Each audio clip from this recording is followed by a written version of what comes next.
कुछ बच्चे जो हैं इस चैप्टर से जो है भागते हैं, पढ़ना नहीं चाहते हैं, वो शायद इसलिए कि उसको ठीक से पढ़ाया नहीं गया हो। आपके इसी कमी को जो है दूर करने के लिए हम लेके आए हैं वर्ग 10 गणित के जो है मोस्ट इंपोर्टेंट ऑब्जेक्टिव क्वेश्चंस। और यहाँ पे हम लोग जो है कवर करने वाले हैं टॉप 10 क्वेश्चंस। और ये आपको हर बार की तरह बता दें कि ये टॉप 10 नहीं, ये 50 के इक्वल है अगर आप इसको अच्छे से कर लेते हैं। तो कह रहा है क्या कि पहला क्वेश्चन में है कि दो समान कोणिक त्रिभुजों में उनकी संगत भुजाओं का अनुपात समान होता है। ये बात किसने कही थी?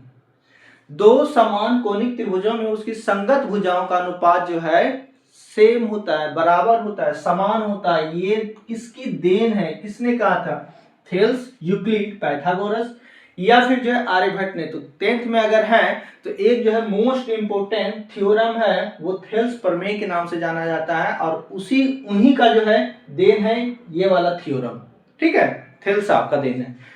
नेक्स्ट में है नेक्स्ट क्वेश्चन है दो समरूप त्रिभुजों के क्षेत्रफलों का अनुपात 64:121 है, तो इनकी संगत भुजाओं का अनुपात क्या होगा? अब थोड़ा सा समझते हैं, इसके लिए हम पहला क्वेश्चन जो है मिटा रहे हैं। ठीक है, क्या बोले कि यहाँ पे दे रखा क्या है कि दो समरूप त्रिभुज है, दो समरूप त्रिभुज है और उसके क्षेत्रफलों का अनुपात दे रखा है। ध्यान से पढ़ना है इस क्वेश्चन को। और ये क्वेश्चन अक्सर जो है फाइनल बोर्ड एग्जाम्स में आते हैं। आप प्रीवियस ईयर का क्वेश्चन उल्टा के देख लीजिए, ये क्वेश्चन तो मिलना तय है, ये या फिर जो है क्वेश्चन नंबर 3, ये दोनों जो है सेम ही है, बस थोड़ा सा डिफर है। कह रहा है क्षेत्रफलों का अनुपात दे रखा है 64:121। तो हम जानते हैं कि दो समरूप त्रिभुजों के क्षेत्रफलों का अनुपात उनकी संगत भुजाओं के वर्गों के अनुपात के बराबर होता है। कोई भी भुजा हो उनके वर्गों का अनुपात, मान लेते हैं x बाय y है, वर्गों के अनुपात के जो है बराबर है। 64 को क्या लिखेगा? 8। 121 किसका होता है? तो 11 का लिख सकते हैं, या x बाय y का होल स्क्वायर।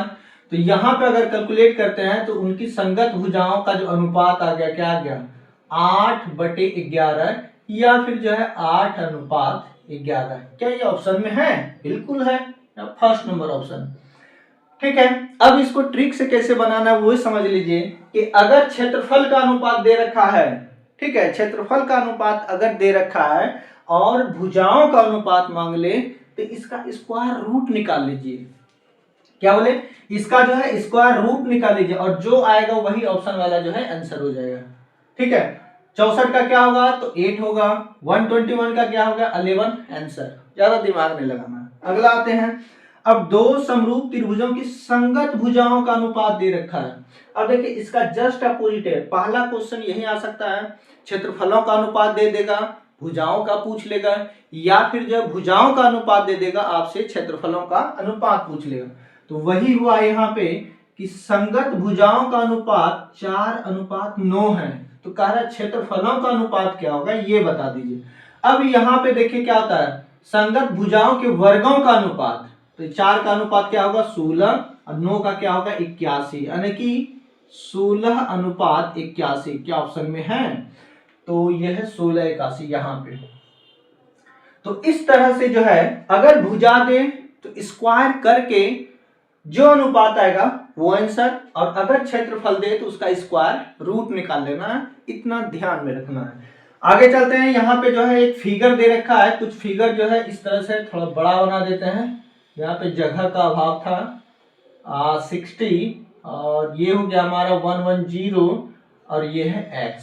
ठीक है, अब कह रहा क्या है कि x का मान बताइए क्या है। कितना सिंपल है, थोड़ा सा दिमाग लगाना है कि यहाँ पे देखिए ये 110 है तो ये इस वाला एंगल कितना होगा? 70 होगा, क्योंकि एक सीधी रेखा पर जो है 180 डिग्री का कोण बनता है, ये 70। अब देखिए अगर हम इस वाले भुजा को जो है, साइड को जो है, पार्ट को जो है मिटा दें तो ये बनता। अब साफ दिखा क्या है कि ये बहिष कोण है और ये दोनों सुदूर अंतः कोण है। और हम जानते हैं कि बहिष कोण जो होते हैं सुदूर अंतः कोणों के योगफल के बराबर होता है। तो 60 और 70 ये हो गया 130, ऑप्शन नंबर सेकंड। तो इस तरह से आप कर सकते हैं। बाकी निकालते रहिएगा तो समय ले लेगा, और समय ले लेगा फिर सवाल आपका ले लेगा। तो यहां पर जो है एक समबाहु त्रिभुज ABC है।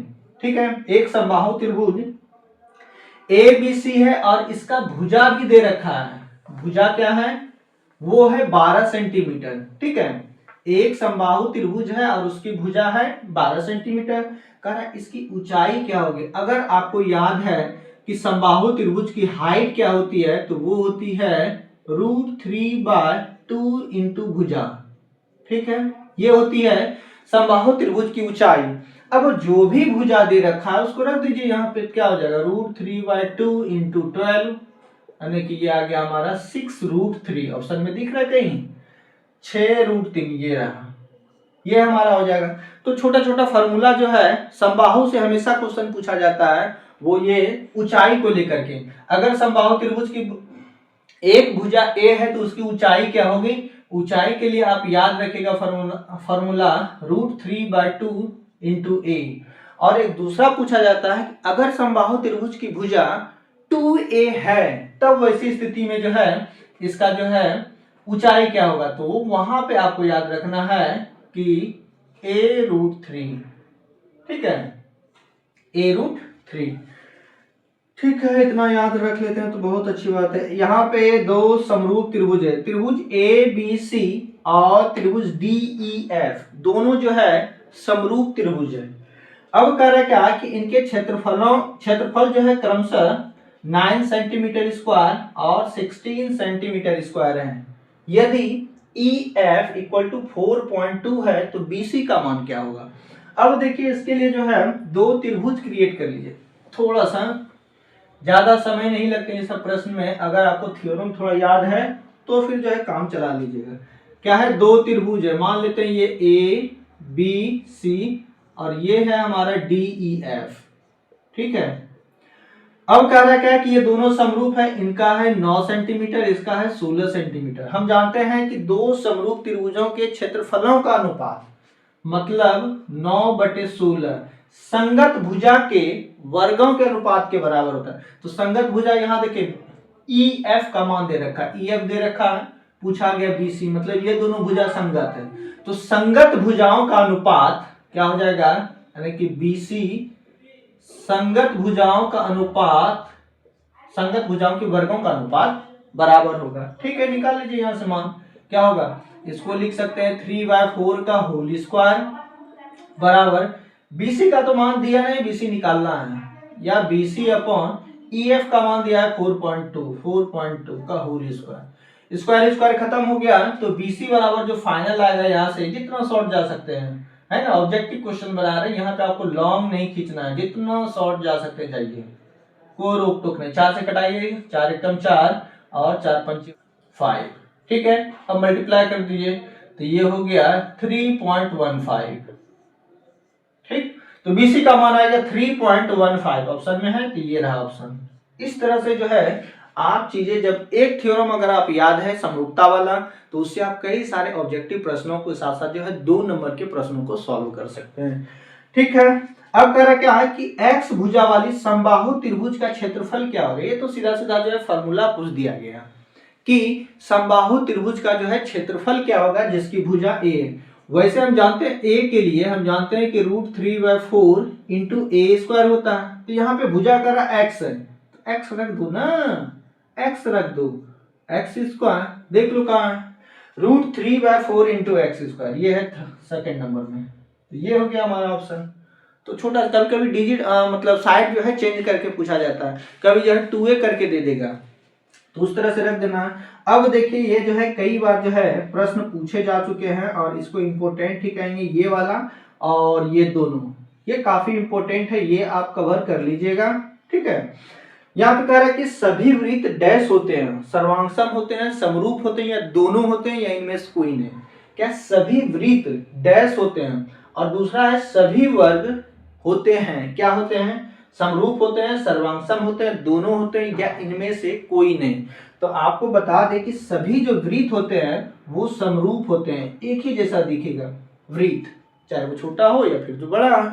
सेम ही जो है वर्ग का वही हाल होगा, वर्ग छोटा हो या फिर जो है वर्ग बड़ा हो, वर्ग तो वर्ग है, वो कैसा होगा? तो समरूप होगा, है ना। जितने भी वर्ग हो या फिर जो है वृत्त है, वो सब के सब क्या होते हैं? समरूप होते हैं। और ये पूछा जा रहा है प्रश्न, लास्ट हमारा क्वेश्चन है सभी डैश त्रिभुज, ऐसा कौन सा त्रिभुज है जो समरूप होते हैं, समद्विबाहु, विषमबाहु या फिर समबाहु या फिर इनमें से कोई नहीं।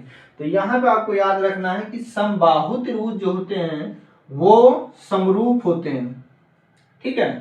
समबाहु त्रिभुज जो होते हैं वो क्या होते हैं, समरूप होते हैं। तो यही थे त्रिभुज से जुड़े हुए जो है टॉप क्लास क्वेश्चंस। आपको सजेस्ट करेंगे कि ये दो और ये वाला जो है इसको आप जरूर जो है दिमाग में रखें, इससे जो है समस्या का समाधान आसानी से हो जाएगा। और समस्या को और इजी करने के लिए जो है चलते हैं नेक्स्ट पार्ट में, तब तक के लिए